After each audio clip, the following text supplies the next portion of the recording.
I'm Captain Lisa Stewart, 30 years old, and I earned my wings flying C-17s for the United States Air Force.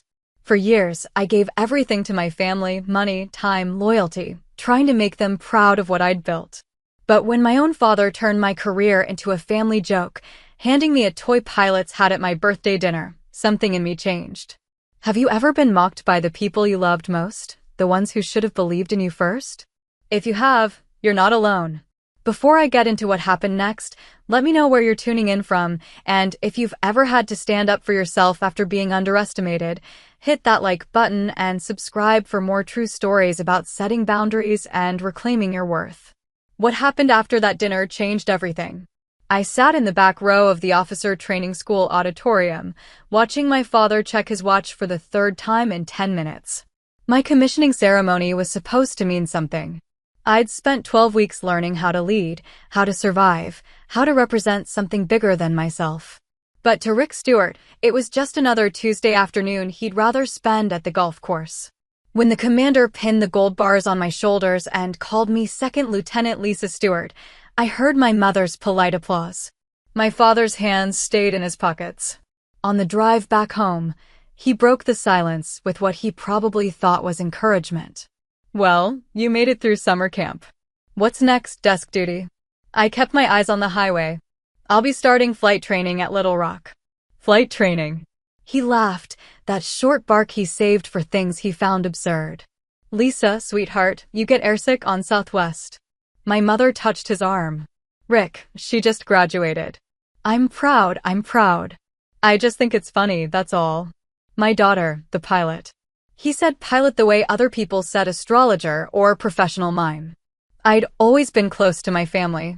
Growing up, I was the reliable one, the one who showed up when things got hard. When my father's truck died 2 weeks before my OTS start date, I drained my savings to cover the repairs. When my younger brother Ethan struggled with his college applications, I spent nights editing his essays until they shone. I wasn't looking for medals. I just thought love meant showing up. But somewhere along the way, showing up for them meant they stopped showing up for me. The jokes started small. At Thanksgiving, my uncle asked what I did in the Air Force, and my father jumped in before I could answer. She plays with computers. Flight simulators, that kind of thing. Like a really expensive video game. Everyone laughed. I smiled and passed the potatoes. At Christmas, my father handed out gifts with commentary. For Ethan, a new laptop. For the future engineer. For my mother, a spa day for putting up with us. For me, a gift card to Target and a wink for when you get tired of playing Air Force and need real clothes. I used the gift card to buy my first set of combat boots. The thing about officer training school is that it strips you down to find out what you're made of. They push you past tired, past scared, past the version of yourself that needs permission to be capable. I learned to function on 4 hours of sleep. I learned to make decisions when every option felt wrong. I learned that leadership isn't about being liked, it's about being trusted when everything's on fire. My father never asked about any of it. Instead, he developed a routine. Whenever relatives visited, whenever neighbors stopped by, he'd find a way to work it into conversation. Lisa's doing her Air Force thing. You know, the pretend pilot stuff. He'd grin when he said it, like we were all in on the joke. The problem was, I'd stopped finding it funny somewhere between learning emergency ejection procedures and qualifying on my first aircraft. But I kept coming home. I kept showing up for birthdays and holidays. I kept pretending the jokes didn't land like punches. My mother had her own way of diminishing things. She'd pat my hand and say, "It's good you're staying safe on the ground." I worry less. I wanted to tell her I wasn't on the ground. I wanted to tell her about the C-17 Globemaster, the massive cargo aircraft I'd been training on, about the feeling of pulling back the yoke and feeling 280,000 pounds of aircraft respond to your touch. But she'd already changed the subject to Ethan's internship, and my father was making another joke about flight simulators, and I realized they didn't want to know. They wanted me to be who they'd decided I was. By the time I made first lieutenant at 26, I'd logged over 200 hours of flight time. I'd flown through thunderstorms that shook the aircraft like a toy. I'd landed in crosswinds that made seasoned pilots nervous. I'd proven myself to every instructor, every commander, every crew member who'd ever shared a cockpit with me. My promotion ceremony was scheduled for 1,400 hours on a Saturday. I sent the details to my family 3 weeks in advance. I called to remind them. I texted the address. The day came. I stood in my dress blues while Major David Ramirez read my commendation. He spoke about dedication and excellence, about the kind of officer who makes the Air Force better by being in it. He replaced my gold bars with silver ones, and the small crowd of fellow officers applauded. I scanned the faces. Colleagues. Mentors. Friends I'd made in the service. Not a single member of my family. That night, my mother called. "I'm so sorry, honey. Your father had a thing with the Rotary Club, and Ethan had a study group. We'll celebrate next time you're home." I sat in my apartment, still in my dress uniform, and felt something shift. Not break, that would come later. Just shift, like tectonic plates realigning under pressure. Major Ramirez found me in the hangar the following Monday.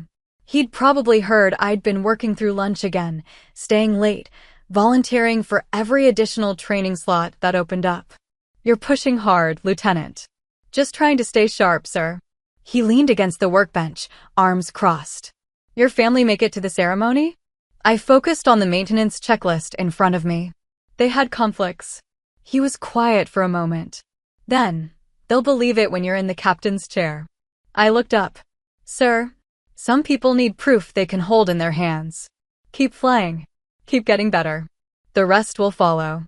I wanted to believe him. But I was starting to suspect that some people would never believe, no matter how much proof you stacked at their feet. They'd just find new ways to explain it away. That night, I revised my understanding of what it meant to be close to your family. Maybe love didn't mean they showed up. Maybe it just meant you kept hoping they would. I was 26 years old, a rated pilot in the United States Air Force, qualified to fly multi-million-dollar aircraft in combat and humanitarian missions worldwide. And I was still trying to convince my father I wasn't playing pretend. The invitation came in a text from my mother, 3 weeks before my 20th birthday. "Dinner at home. Dad's excited to celebrate. Can't wait to see you." I'd been assigned to Air Mobility Command by then, officially qualified as a C-17 co-pilot. My logbook showed 512 hours of flight time, including 3 overseas rotations and 2 humanitarian missions. I'd flown relief supplies into disaster zones, evacuated civilians from conflict regions, and landed on runways that barely qualified as roads. None of which my family knew, because I'd stopped trying to tell them. My visits home had become exercises in selective disclosure. When they asked how work was going, I said, "Good," and changed the subject. When my father made his jokes, I smiled tightly and checked my watch. It was easier than defending myself. It was easier than hoping. But birthdays were different. Birthdays were supposed to be safe. I drove the 6 hours from base to my childhood home, arriving at 1800 hours. The house was full: aunts, uncles, cousins, family, friends. My mother hugged me at the door. "You look so thin. Are they feeding you?" "I'm good, Mom. Just been busy." My father appeared behind her, beer in hand, grin already in place. There she is. Ace pilot Lisa, fresh from the danger zone. My uncle Mark laughed. "What's the Air Force got you doing these days, Lisa?" "Flying desks." "Something like that," I said, because the truth that I'd just returned from a week flying cargo runs between Guam and Darwin would only give them more material. Dinner was the usual chaos. Ethan talked about his engineering program. My mother fussed over everyone's plates. My father held court at the head of the table, telling stories that got louder and less accurate with each beer.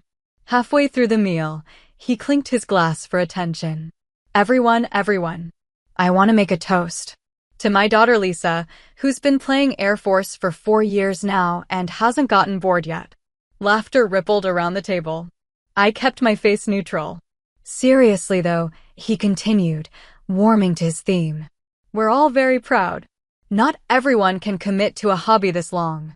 I mean, I tried golf for a while, but Dad," Ethan said quietly. "What?" "I'm complimenting her. Lisa knows I'm kidding." He turned to me, eyes bright with alcohol and affection he mistook for acceptance.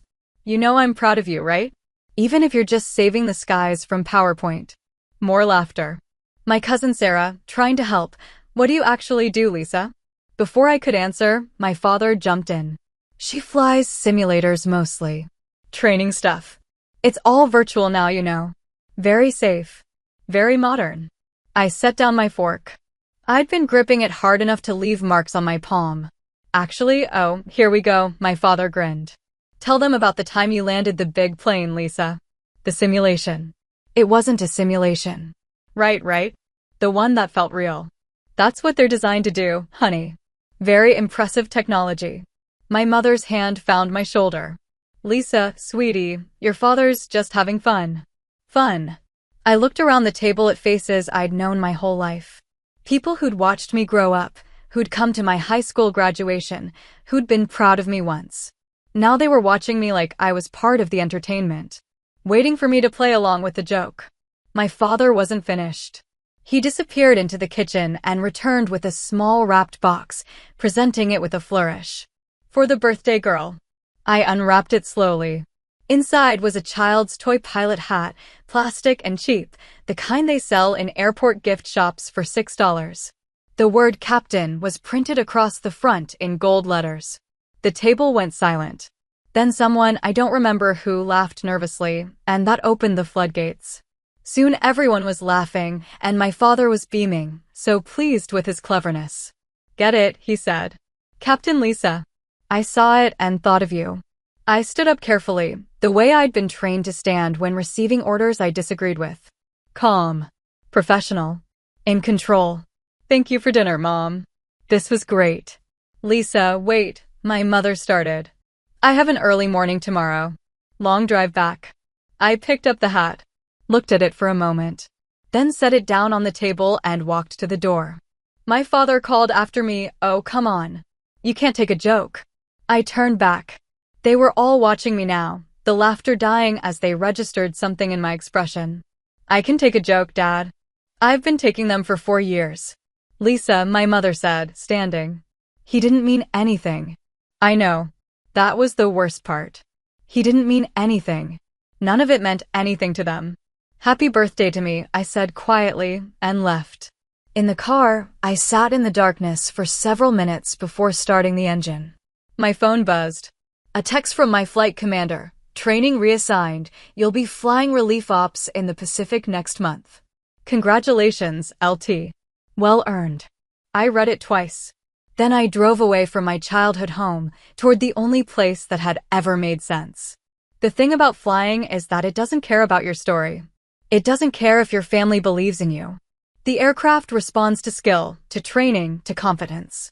Either you can fly or you can't. Either you're qualified or you're not.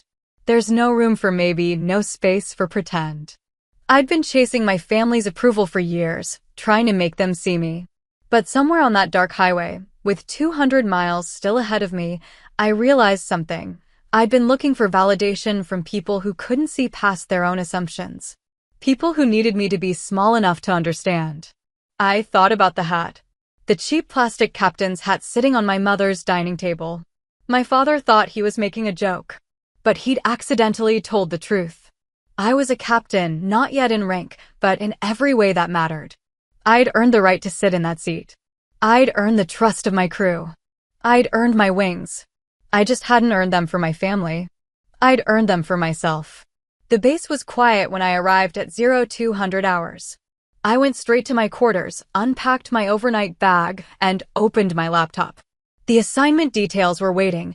6 weeks in the Pacific, flying humanitarian routes between Osan Air Base in South Korea and Manila. Long hours. High tempo. The kind of flying that would push me harder than I'd ever been pushed. I accepted immediately. That night, I didn't cry. I didn't rage. I just lay in the dark and felt something settle inside me. A decision made without words. I was done explaining. Done defending. Done hoping they'd eventually understand. They thought I was playing Air Force. The truth was, this uniform had become the only place I ever felt real. The Pacific routes were brutal in the best way. We flew 3 to 4 times a week, long hauls carrying everything from medical supplies to equipment for the humanitarian missions that never made the news. I was paired with Captain Marcus Webb, a 15-year veteran who'd flown everything from C-130s to C-5s, and who treated every flight like it was both routine and sacred. He taught me things the simulators couldn't: how to read weather that wasn't on the radar, how to feel a developing problem through the controls before the instruments caught it, how to stay calm when everything was anything but calm. "You're good, Stuart," he told me after a particularly rough approach into Manila during a tropical storm. "Better than good. You trust your training." I didn't tell him that trusting my training was easier than trusting anything else. The crew became my family in ways I hadn't expected. There was Technical Sergeant Maria Delgado, our loadmaster, who could calculate weight and balance in her head faster than I could input it into the computer. Staff Sergeant Kevin Park, our flight engineer, who knew our aircraft better than he knew his own apartment. And Senior Airman Jackson Riley, fresh out of tech school, who watched everything with the intensity of someone determined to be excellent. We lived in close quarters, worked impossible hours, and developed the kind of shorthand that only comes from shared stress. They knew I didn't talk about my family. They didn't push. In the military, everyone has a story about the people who don't understand. We were each other's witnesses instead. 6 months into the deployment, I made captain. 29 years old, ahead of the average promotion timeline. Major Ramirez called personally to congratulate me. "Told you," he said. "Captain's chair." "Thank you, sir. You tell your family?" I watched the sunset from the operations building, painting Ozen's runway in orange and gold. "Not yet, Stuart." "I will, sir. When I get home." I didn't. When I finally took leave and visited, I wore civilian clothes and kept the conversation light. My father asked how work was going. I said good and asked about his golf game. The new captain's bars stayed in my luggage. It was easier that way. What I found in those months wasn't just competence, it was belonging. For the first time in my life, I was surrounded by people who measured worth by what you did, not by who you'd always been. Nobody cared that I'd been the quiet daughter, or the reliable sister, or the girl who'd funded her father's car repairs instead of her own dreams. They cared that I showed up on time, knew my checklists, and could be counted on when it mattered. Staff Sergeant Park said it best one night after a particularly long mission. We were doing post-flight checks, exhausted and efficient. "You know what I like about flying," he said. "It's the only place where nobody gives a shit about your story. Either the plane flies or it doesn't.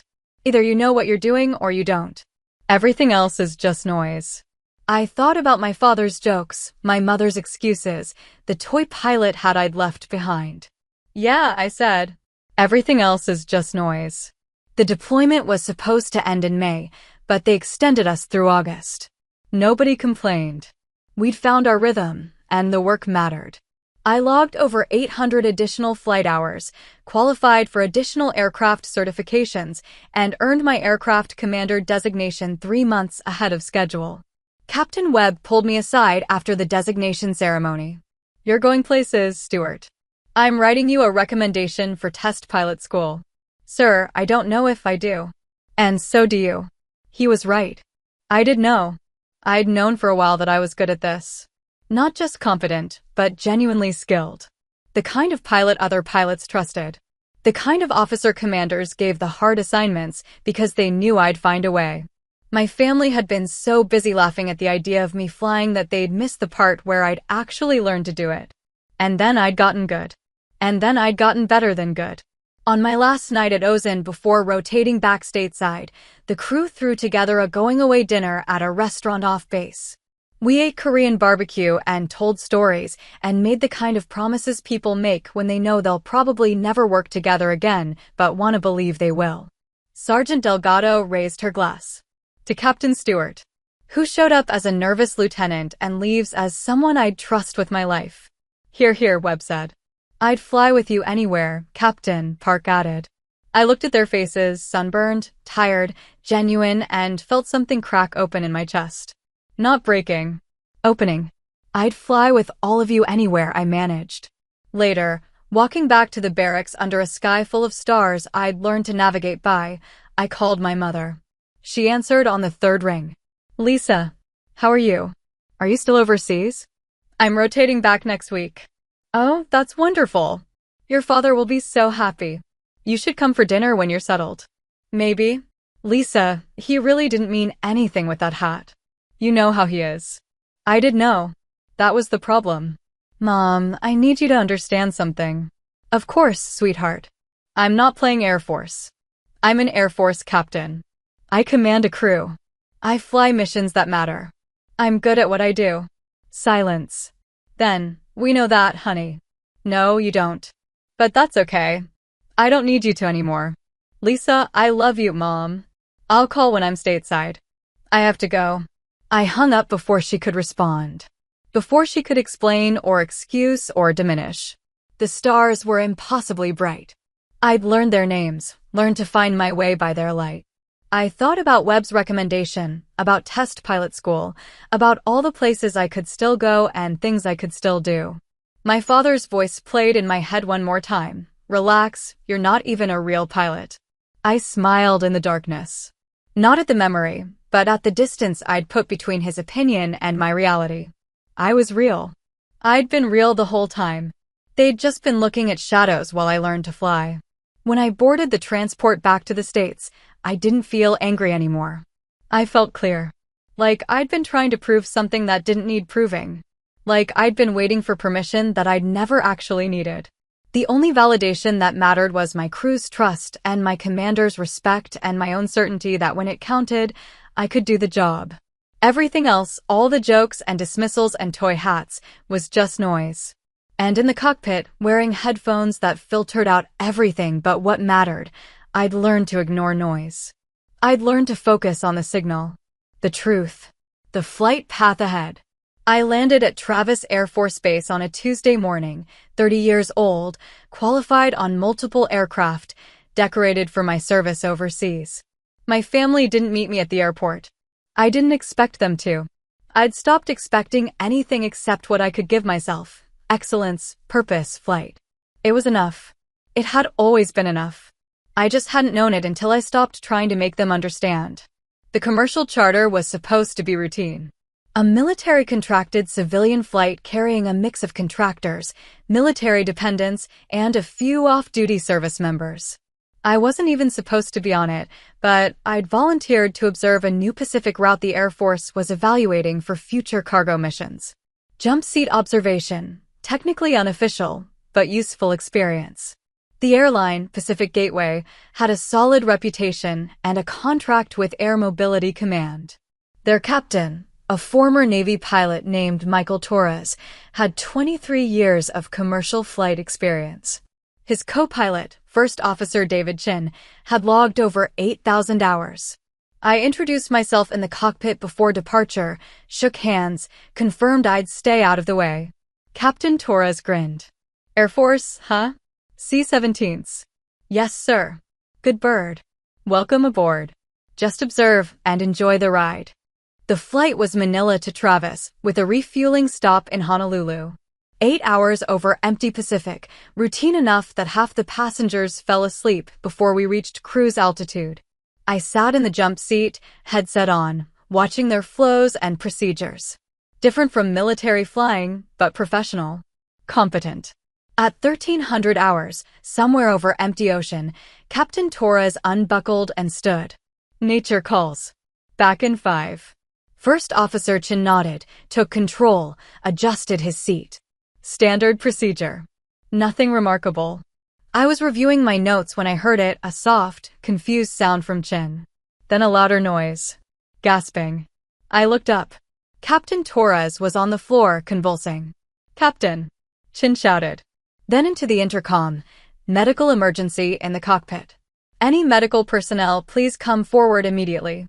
I was out of the jump seat before conscious thought, dropping to Torres' side. His face was gray. His breathing was wrong, shallow, irregular. Cardiac arrest. It had to be. The cockpit door opened. A flight attendant, maybe 25, face frozen in shock. Get me anyone with medical training, I told her. Now. And prepare the cabin for possible emergency landing. She ran. Chin was trying to fly and look back at Torres simultaneously, his hands shaking on the yoke. What do I do? Jesus Christ, What do I do? Fly the aircraft, I said. The words came out calm, automatic. I've got him. You just fly. But even as I checked Torres's pulse, thready, barely there, I knew. We needed this man in a hospital, and we needed him there fast. And we needed someone flying this aircraft who wasn't falling apart. A passenger appeared, an off-duty EMT. We rolled Torres onto his back, started compressions. His heart wasn't beating right. Maybe not beating at all. How far to Hawaii? I asked Chin. 90 minutes. But we can turn back to Manila. It's closer, Hawaii's better. American hospital, better equipped for this. I was already doing the math. 90 minutes. A captain dying on the floor. A co-pilot spiraling into panic. 247 souls aboard. The EMT looked at me. He needs advanced care. Soon. I returned to the jump seat, put my headset back on. Chin was talking to himself now, running through procedures like a mantra. His hands kept drifting off the controls. First Officer Chin. No response. Chin. He jumped. Ma'am? How many emergency landings have you done? In real life? 2. Both with a captain. Jesus, he's dying. Torres is dying back there. Look at me. He did, eyes wide. You're about to have a full-blown panic attack, and I need you not to do that. Can you fly this aircraft right now, right this second? I don't know. Honest answer. Wrong answer. I made the decision in about 2 seconds. I'm taking control. Identify yourself to ATC and inform them we have a medical emergency and a command change. I'm Captain Lisa Stewart, United States Air Force. I'm assuming aircraft control under emergency authority. You can't just, I already did. Make the call. My hands found the controls. The Boeing 777 was heavier than anything I'd flown, but weight was just physics. Control surfaces responded the same way in everything that flew. The principles didn't change. Chen's voice shook as he radioed, Oakland Center, Pacific Gateway 747 declaring medical emergency. Captain incapacitated. Air Force Captain Lisa Stewart assuming aircraft command. Static. Then a controller's voice, careful and controlled. 747, say again? I took the radio. Oakland Center, Captain Stewart. I'm a rated United States Air Force pilot, aircraft commander qualified on C-17s, currently riding jump seat. Our captain is in cardiac arrest. Our first officer is not fit to command. I'm taking control and requesting emergency clearance to Honolulu International, most direct routing. Long pause. 747, confirm your military and assuming command of civilian aircraft? Affirmative. I'm certified, I'm current, and I'm your best option. I need that clearance. Another pause. Then, 747, you're cleared direct Honolulu, descend and maintain flight level 280. Emergency equipment will be standing by. Copy direct Honolulu, descending to 280. I started the descent, gentle and smooth. Behind me, the EMT was still working on Torres. I couldn't help him. My job was to get everyone else on the ground safely. Chin sat frozen in his seat. First officer, I need you with me. I can't, you can. I need you monitoring systems and running checklists. Can you do that? He swallowed hard. I think so. Good enough. Start with the emergency landing checklist. Call out each item. He fumbled for the binder, hands shaking, but he found his voice. Emergency landing checklist. Crew notification. His training kicked in, overriding his fear. We worked through the checklist together, his calls, my responses. Muscle memory taking over where courage failed. The 777 handled differently than AC-17, heavier and less responsive, but the fundamentals were identical. Attitude, airspeed, altitude. Aviate, navigate, communicate. Every pilot learned it the same way. I'd just learned it better. The flight attendant appeared in the doorway. Captain status. Passengers are scared but contained. Your announcement helped. I'd forgotten I'd made an announcement. Some part of my brain had handled that while another part flew the aircraft. Tell them the truth. Medical emergency, emergency landing, an Air Force pilot is flying, and we're going to be fine. Keep them calm. Are we? She asked quietly. Going to be fine? I glanced back at her. Mid-30s, professional, holding it together by force of will. Behind her, I could see passengers craning to look into the cockpit, faces tight with fear. 247 people. Yes, I said. Not because I was certain. Because they needed to hear it. Because confidence is contagious, and so is panic, and I knew which one kept people alive. She nodded and disappeared. Chin finished the checklist. That's everything. Good. Now help me with the approach briefing. I need to know this aircraft's landing configuration. We went through the numbers. Landing weight, approach speed, runway requirements. I'd never landed a 777, but I'd landed plenty of heavy aircraft in difficult conditions. This was just another approach. Just another day. Behind that calm assessment, some small part of me was screaming. But I'd learned to put that part in a box. I'd learned to function past fear. The Air Force had taught me that. My family's dismissals had taught me that. Every time someone had said I couldn't, I'd proven I could. Now I just had to do it 247 more times. One landing. 247 lives. No pressure. I tightened my grip on the yoke and watched Honolulu appear on the horizon. 60 minutes out from Honolulu, Torres's heart stopped completely. The EMT called it. I'm sorry. He's gone. Chen's breath caught. I kept my eyes forward. Cover him. Secure the body. Chen, I need you here. He's dead. I know. And 246 people are still alive. Stay with me.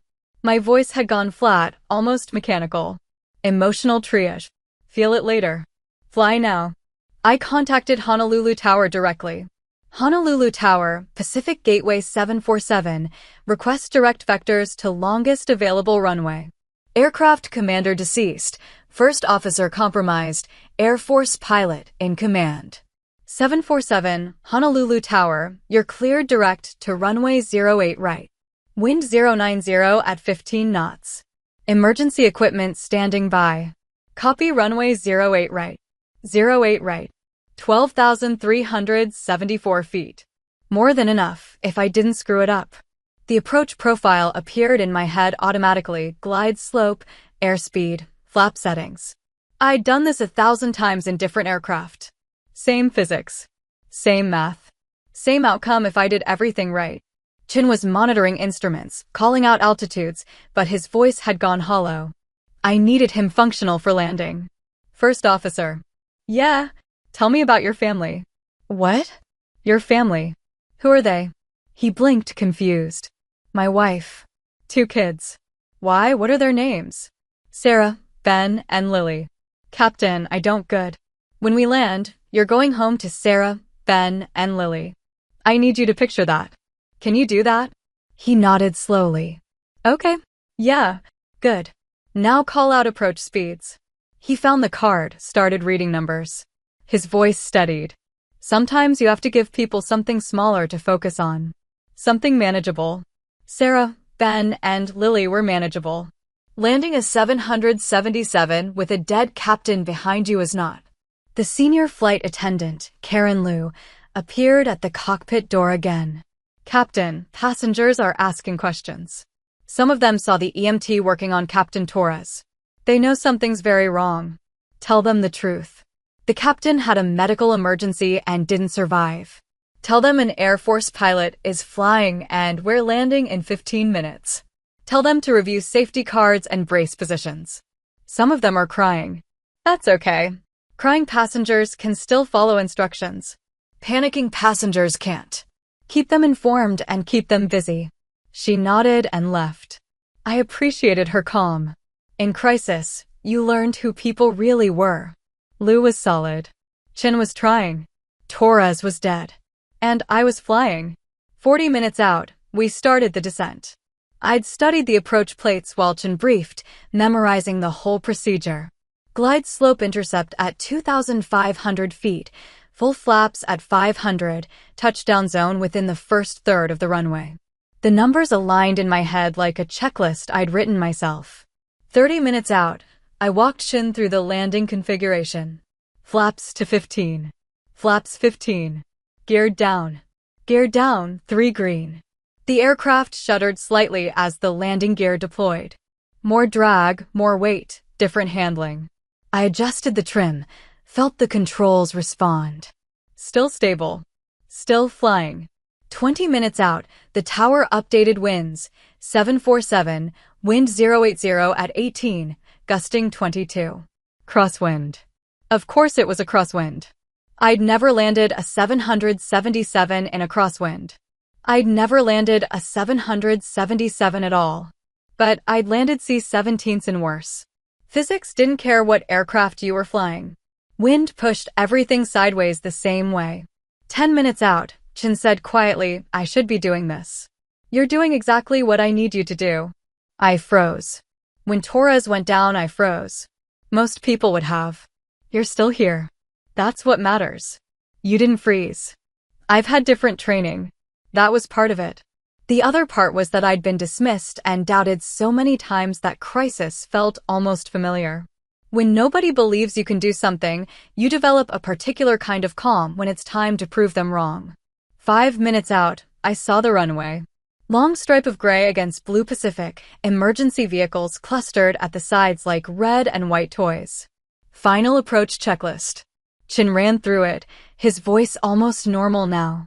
Landing checklist complete. Tower, 747 on final, runway 08 right. 747, cleared to land, 08 right. Wind 075 at 20, gusting 25. The crosswind had gotten worse. Perfect. I lined up on the center line, adjusting for the wind drift. The runway grew larger in the windscreen. I could feel every gust now, feel the aircraft wanting to weather vane into the wind. I countered with rudder, kept the wings level with aileron, flew the approach with corrections so small they were almost instinctive. 300 feet. On glide slope. Airspeed good. 200 feet. Slight drift left. Correcting. 100 feet. The runway rushed up to meet us. 50 feet. I reduced power, started the flare. The aircraft hung in the air for an impossible moment, then the main gear touched down, firm but controlled. I deployed the thrust reversers, felt the deceleration press us forward against our harnesses. The nose gear settled onto the runway. We were down. I let out a breath I hadn't known I was holding. 747, exit at taxiway Delta, contact ground on 121.9er. Copy, taxiway Delta. I steered us clear of the runway, following the taxi lights. Emergency vehicles fell in behind us, a parade of rescue equipment that wouldn't be needed now. The engines spooled down. The cabin remained silent. I set the parking brake and pulled off my headset. My hands, I noticed distantly, were shaking. Chin was staring at me. You just landed a 777. We just landed a 777. I called out numbers. You flew it. Behind us, Torres's body lay covered. In front of us, 246 passengers sat alive and breathing. The math wasn't fair. It was never fair. But it was better than the alternative. Karen Lou opened the cockpit door. Her eyes were red, but her voice was steady. Captain Stewart. The passengers are asking. She stopped. Started again. They want to know what happens now. Now we wait for ground crew. Then they deplane. Then they go home. They're going home because of you. I shook my head. They're going home because a lot of people did their jobs. Torres got us most of the way here. Chin kept systems running. You kept the cabin from panicking. I'd just landed. You saved 247 lives. 246. Torres didn't make it. You know what I mean. I did. But I wasn't ready to know it yet. I was still in the mode where you function past everything, where you feel nothing because feeling anything means feeling everything, and I couldn't afford that until everyone was safe. Let's get them off the aircraft, I said. Lou nodded and withdrew. Chin was still staring. How are you so calm? I'm not. I'm just good at pretending. He laughed, a little hysterically. Jesus Christ. We're alive. We're actually alive. Yeah, I said. We are. Through the windscreen, I watched emergency personnel approaching. The tower would have questions. The airline would have questions. The FAA would definitely have questions. But right now, in this moment, We were on the ground and everyone was breathing. I'd done what I'd been trained to do. What I'd spent years learning to do while my family joked about simulators and desk jobs. What I'd become so good at that when it mattered most, when lives hung on every decision, I'd been ready. My father's voice echoed in my memory. Relax, you're not even a real pilot. I'd just landed a Boeing 777 with a dead captain and a compromised first officer in crosswind conditions over the Pacific Ocean. I'd saved 246 lives. I wondered what he'd say now. But somewhere in the controlled breathing and the shaking hands and the aftermath of 3 hours I'd never forget, I realized something. I didn't care what he'd say. I'd stopped flying for his approval years ago. I'd done this for the people in the cabin. For Chin and his family. For Lou and her crew. For myself and my training and the certainty that when everything went wrong, I could make it right. The tower called for our gate assignment. Chin answered. I sat in the captain's chair, the one Major Ramirez had said I'd have someday, and let myself feel it. Not pride. Not yet. Just the simple truth. I'd been exactly who I needed to be. The news broke before I finished my statement to the FAA. Social media first, passengers posting from the tarmac, shaky phone videos of emergency vehicles, breathless accounts of the Air Force pilot who'd taken control. Then traditional media picked it up. By the time I checked into base housing at Travis the next morning, my phone had 43 missed calls and an inbox full of interview requests. The official Air Force statement was brief. Captain Lisa Stewart, stationed at Travis Air Force Base, assisted in the emergency landing of Pacific Gateway Flight 747 following a medical emergency. Captain Stewart is a qualified aircraft commander with over 1,200 hours of flight time. The Air Force is proud of her service and professionalism. Assisted. They'd been kind with that word. I read it at 0600, still in yesterday's clothes, still feeling the controls in my hands. My commander, Lieutenant Colonel Sarah Mitchell, called at 0630. Stewart. You doing okay? Yes, ma'am. Bullshit. You landed a plane with a dead captain and saved 246 people. Nobody's okay after that. I want you to take 3 days, talk to our mental health resources, and process this. Ma'am, I'd rather get back to, that's an order, Captain. You don't have to feel okay. You just have to not fall apart alone. Understood? Yes, ma'am. Good. Also, you're probably going to get a medal. Try to act surprised when it happens. She hung up. I sat in the quiet of my quarters and thought about medals. Torres's wife would get a flag and a pension, and the knowledge that her husband had died doing what he loved. What would I get? Recognition for doing my job? Validation I'd stopped needing? I took a shower, put on clean clothes, and checked my phone again. The missed calls included 3 numbers I recognized. One was my mother. I stared at her number for a full minute before calling back. She answered on the first ring. Lisa. Oh my God, Lisa, we saw the news. Hi, Mom. Your father and I have been trying to reach you. Are you okay? Are you hurt? I'm fine. The news said you landed a plane. A commercial jet. They said you saved all those people. The news is pretty accurate, yeah. Silence. Then, why didn't you tell us you could do that? I sat down on my bed, suddenly exhausted. I tried to tell you for 6 years. You thought I was playing pretend. Lisa, that's not Mom. I know you're proud now. I know Dad's probably freaking out. But I need you to understand something. I was always this person. I was this person when you laughed at my commissioning. I was this person when nobody came to my promotion ceremony. I was this person when Dad gave me a toy hat and made me the family joke. He feels terrible about that. Good. He should. More silence. Do you want us to come out there? No. Lisa, I'm serious, Mom. I'm processing a lot right now. I watched a man die. I had 246 lives, depending on me getting it right. I can't also manage Dad's feelings about finally believing I'm a real pilot. My voice cracked on the last words. I studied it. I need space. I need time. I'll call when I'm ready. We love you, sweetheart. I know. I love you too. But love doesn't mean you get to show up now and pretend the last 6 years didn't happen. I hung up before she could respond. Then I turned off my phone, lay down, and stared at the ceiling until sleep pulled me under. The nightmares started the second night. Torres on the floor, Chen's panicked breathing, the runway rushing up too fast. I'd wake in the dark, heart racing, hands gripping imaginary controls. The base psychologist, Captain James Park, told me it was normal. You experienced a trauma while performing under extreme stress. Your brain is trying to process it. These dreams are part of that.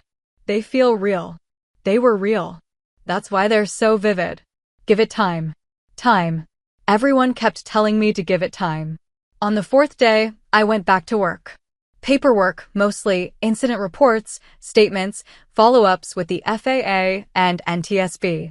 My squadron treated me like I might break, all careful voices and offers of help. It was well-meaning. It was unbearable. Lieutenant Colonel Mitchell called me into her office at 1500 hours. "Sit down, Stewart." I sat. She studied me for a moment. "The Distinguished Flying Cross. They're recommending you for it." "Ma'am, I just did my job." "Your job is flying C-17s. You landed a 777 in a crosswind with a compromised crew. That's not your job. That's extraordinary performance under pressure. Take the compliment." "Yes, ma'am." "Also, you're getting profile requests. Interview requests from every major network, offers for speaking engagements, a movie producer who wants your life rights, no." "I figured you'd say that. But think about it. Your story could inspire people, could bring positive attention to the Air Force. My story is that my family spent 6 years telling me I wasn't good enough, and then I had to watch a man die to prove them wrong. That's not inspirational. That's just sad." Mitchell leaned back. "Is that what you think happened? Isn't it? I think you became an exceptional pilot through hard work and dedication. I think when circumstances required it, you rose to the occasion. Your family's opinion doesn't enter into it. You didn't do this for them." She was right. I knew she was right. But knowing it and feeling it were different things. "Permission to speak freely, ma'am?" "Always. I'm angry. I'm angry that it took this for them to believe me. I'm angry that Torres is dead. I'm angry that I have to feel proud of something that came from tragedy. And I don't know what to do with all that anger." "You keep doing your job. You keep being excellent. And you let the anger fade in its own time. You don't owe anyone a timeline for processing this." I nodded. "And Stewart? For what it's worth, anyone who couldn't see what you were before this wasn't looking hard enough. Don't let their blindness define your achievement." That night, my father called. I'd turned my phone back on that morning, screening calls, but his number kept appearing. Finally, at 2200 hours, I answered. "Hi, Dad." "Lisa." His voice was thick. "I don't even know where to start." "You don't have to start anywhere." I saw the news. I saw the interviews with passengers, the footage of the landing. I saw what you did. Okay. That's it? Lisa, you saved all those people. You're a hero. I'm a pilot who did her job. That's all I've ever been. No, you're Dad. I cut him off. For 6 years, you made jokes. You called my service a phase. You gave me a toy hat at my birthday and made me the punchline. Do you remember that? Silence. I remember. Good. Because I'm glad you finally believe I'm a real pilot. But I need you to understand that I was always a real pilot. I was real when you were laughing. I was real when you didn't show up to my promotion. I was real every single day you thought I was playing pretend. Lisa, I'm sorry. Are you sorry you didn't believe me? Or are you sorry you were wrong? More silence. Then, quietly, both. Okay. That's all you're going to say? Okay. What do you want me to say, Dad? That it's fine? That I forgive you? I'm not there yet. Maybe I'll get there. But right now, I'm still processing the fact that I had to nearly die, that someone did die for you to take me seriously. That's not fair. None of this is fair. That man had a wife and kids. He's dead, and I'm alive, and I get to be the hero of a story that never should have happened. And you get to call me and tell me you're proud, like that makes up for 6 years of mockery. So no, Dad, it's not fair. But it's real. Just like I've always been real. I hung up. My hands were shaking again. I thought about calling him back, apologizing, explaining. But I'd spent 6 years explaining. I was done. 2 weeks later, the formal ceremony. The Distinguished Flying Cross, presented by Colonel Sarah Bennett in front of my squadron and a crowd of base personnel. My mother and Ethan came. My father didn't. He sent flowers to my quarters afterward with a card, "Proud of you. Always have been." Dad. I put the flowers in water and threw the card away. The medal sat in its case on my desk, beautiful and heavy. I thought about Torres, about his widow accepting a folded flag, about Chin and his family, about the 246 passengers who'd sent thank you letters I couldn't bring myself to read. I thought about my father's voice on the phone, about the years of jokes, about the toy hat sitting somewhere in my parents' house. And I thought about the moment in the cockpit when I'd taken control, when training and instinct had fused into something clear and true. I'd been good enough then. I'd been good enough before. I'd always been good enough. The difference was that now, finally, I believed it myself. For months after the landing, I went home. Not because I'd forgiven them, I hadn't, but because I'd realized that avoiding them forever gave them too much power. I needed to redefine the relationship on my terms, not theirs. I wore my uniform.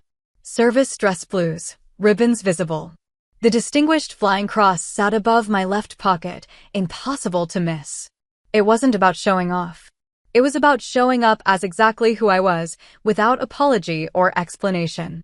My mother opened the door. She took one look at me and her eyes filled. "Lisa." "Hi, Mom. You look."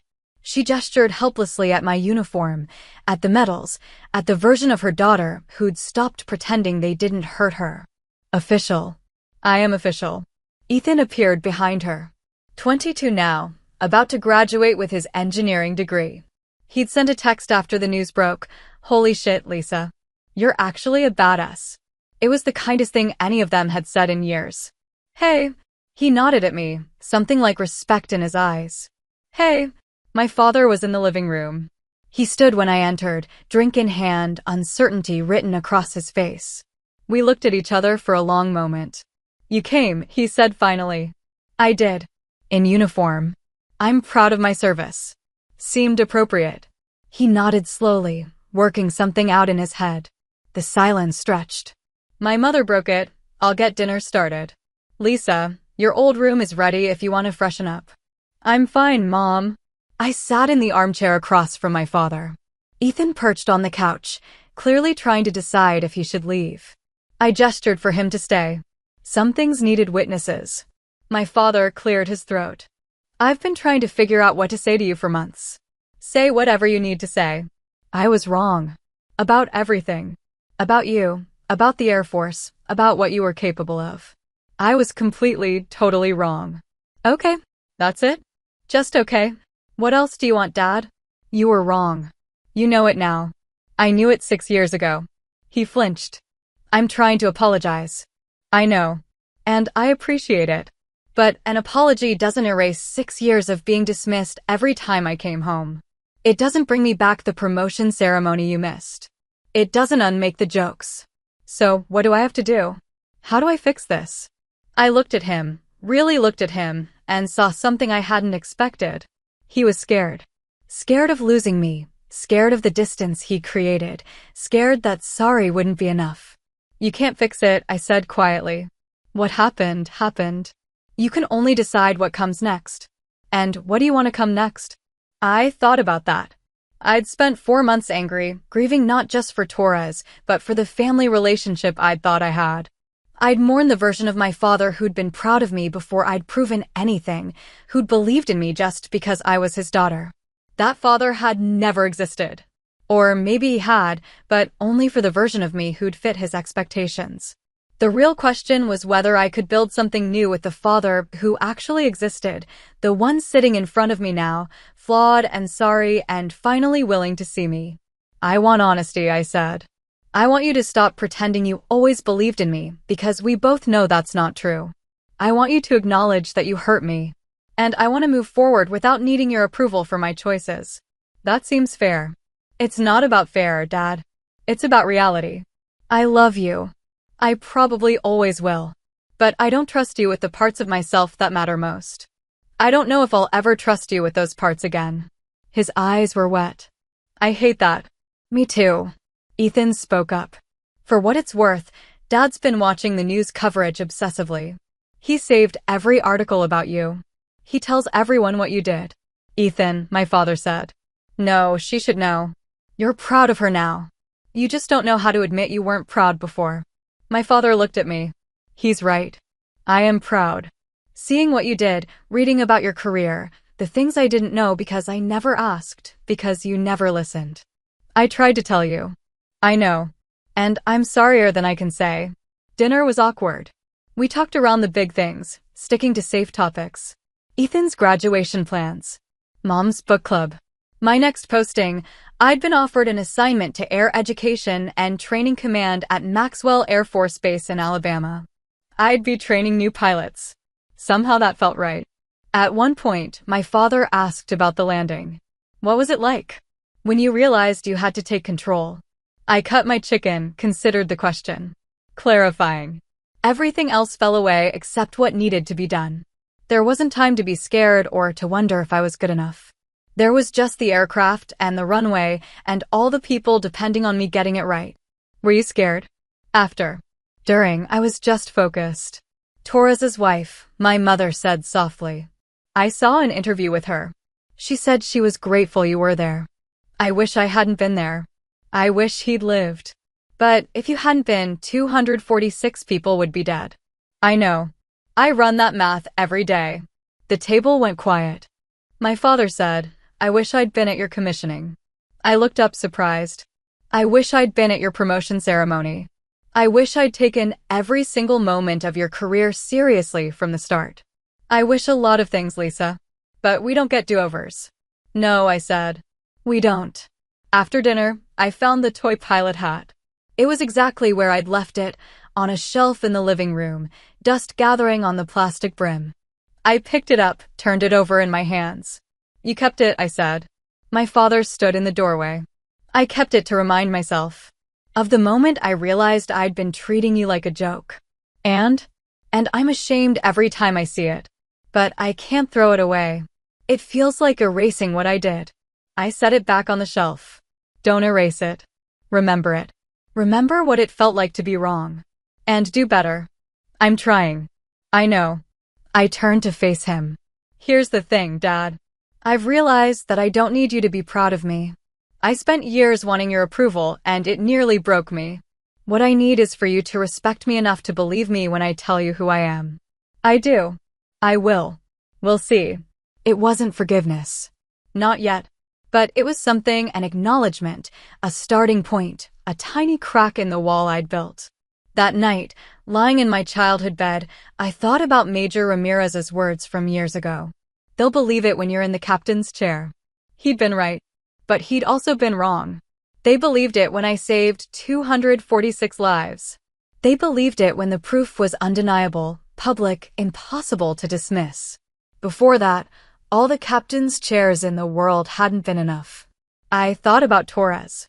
About how life isn't fair, how some people die doing their jobs while others become heroes for just surviving. I thought about Chin and his shaking hands. About Karen Lou's steady voice. About all the people who'd been there when it mattered. And I thought about myself, the girl who'd enlisted to prove something, who'd become a pilot to chase validation, who'd finally learned to fly for herself alone. I'd stopped trying to make them proud somewhere over the Pacific, with a dead captain behind me and a terrified co-pilot beside me and a plane full of people trusting me to bring them home. That's when I'd become exactly who I needed to be, someone who didn't need permission to be capable. Someone who didn't need validation to be real. Someone who'd been good enough all along. Maxwell Air Force Base in Alabama felt like a new beginning. I reported as Major Lisa Stewart, freshly promoted to 04. My ribbon rack expanded to include not just the Distinguished Flying Cross, but an Air Medal and 3 Air Force Commendation Medals. I was 34 years old, and I'd been selected to lead a training flight for new Air Force pilots. Teaching. It hadn't been my plan, but somehow it felt inevitable. I'd learned what it was like to be dismissed and doubted. Maybe I could help the next generation avoid that, or at least prepare them for it. The first day, I stood in front of 23 second lieutenants, fresh from their commissioning, all nervous energy and pristine uniforms. They looked impossibly young. Had I ever been that young? I'm Major Stewart, I said. I'll be your primary instructor for the next 6 months. Some of you will wash out. Most of you will succeed. All of you will learn what it means to be responsible for an aircraft, a crew, and a mission. Questions? A lieutenant in the front row, name tag reading Harris, raised his hand. Ma'am, is it true you landed a 777 in an emergency? It's true. That must have been incredible. It was necessary. Incredible is when you do something amazing by choice. Necessary is when you do it because people will die if you don't. Don't confuse the two. They settled into their seats, absorbing this. I continued, you're all here because you want to fly. Some of you want glory. Some want to serve. Some just want the challenge. Whatever your reason, understand this. Flying isn't about you. It's about the mission. It's about your crew. It's about everyone who depends on you making the right call at the worst possible moment. Have you ever made the wrong call, ma'am? Harris again. Brave kid. Yes. I've made mistakes. I've also learned from them. The difference between a good pilot and a dead pilot is whether you have time to learn from your mistakes or not. My job is to give you that time. Over the weeks, I discovered I was good at teaching. Not just the technical skills, anyone with experience could teach those, but the mindset. How to stay calm when everything was wrong. How to trust your training when your instincts screamed. How to lead when you were terrified. Lieutenant Harris turned out to be one of my best students. Sharp, dedicated, willing to admit when she didn't understand something. After a particularly difficult simulator session, she lingered. Ma'am, can I ask you something? Go ahead. How did you know you were good enough? When you took control of that commercial flight, how did you know you could do it? I considered the question. I didn't know. I just knew I was the best option available. Sometimes that's enough. But what if you'd crashed? What if you'd gotten everyone killed? Then they'd have died anyway. The captain was already dead. The co-pilot was compromised. Someone had to fly. I was trained, I was current, and I was there. So I flew. Weren't you scared? Terrified. But fear doesn't make you incapable. It just makes you careful. And careful is good when you're landing a plane full of people. She nodded, working through it. My family doesn't think I'll make it. They think I'm too small, too young, too female. I smiled thinly. My family thought I was playing pretend for 6 years. Prove them wrong. Or don't. Just prove yourself right. She left with something firmer in her stance. I recognized it. I'd found that stance somewhere over the Pacific. 3 months into the training cycle, Colonel Sarah Bennett visited from her new posting at the Pentagon. She'd been the one to recommend me for the Distinguished Flying Cross, and we'd stayed in occasional contact. Major Stewart. She shook my hand firmly. Good to see you thriving. Thank you, ma'am. Walk with me. We walked the flight line, the Alabama sun beating down on us. She got to the point quickly. How would you feel about a permanent position in training command? We need experienced pilots who can teach, especially pilots who've proven themselves under pressure. I appreciate that, ma'am, but I'm not sure teaching is my long-term plan. Why not? You're good at it. Your students respect you. Your evaluations are excellent. Because I became a pilot to fly, not to talk about flying. She stopped walking. Major, I'm going to tell you something that took me 20 years to figure out. There are a lot of ways to serve. Flying missions is one. Training the next generation of pilots to fly those missions is another. And it's just as important. With respect, ma'am, it's not the same. No, it's not. But it's valuable. And you have something to teach that goes beyond stick and rudder skills. You teach resilience. You teach self-belief. You teach that what other people think matters less than what you can do. She was right. I knew she was right. But I also knew I wasn't done proving things to myself yet. I'll think about it, ma'am. Good. In the meantime, there's someone who wants to meet you. She led me to the visiting officer's quarters. A woman in her mid-40s stood waiting, civilian clothes, eyes red from crying. Major Stewart, this is Elizabeth Torres. Captain Michael Torres's widow. The air left my lungs. Mrs. Torres. We shook hands. Hers were cold. I've been wanting to meet you, she said. I wrote you a letter, but I wasn't sure you received it. I had received it. I'd read it once and couldn't bring myself to read it again. I got it. I just didn't know how to respond. You don't have to respond. I just needed to say thank you. In person. Mrs. Torres, Michael loved flying. He loved his job. He always said that if something happened to him in the air, at least he'd die doing what he loved. Her voice cracked. But knowing he died might have killed everyone on that plane. That would have destroyed him. You saved his legacy. You saved all those people. You gave his death meaning. I didn't know what to say. I'm sorry, felt inadequate.